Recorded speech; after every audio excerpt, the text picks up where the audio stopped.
వచ్చెను చూడయ్యా.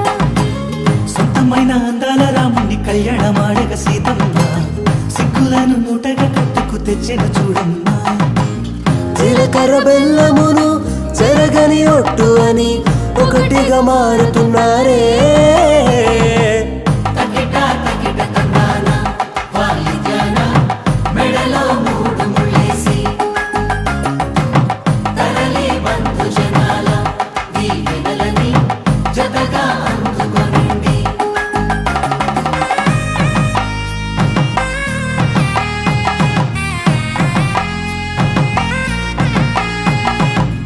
కురిసెను ప్రేమేగా తలంబ్రాలు జారగా మురిసెను చూడంగా చిన్న పెద్ద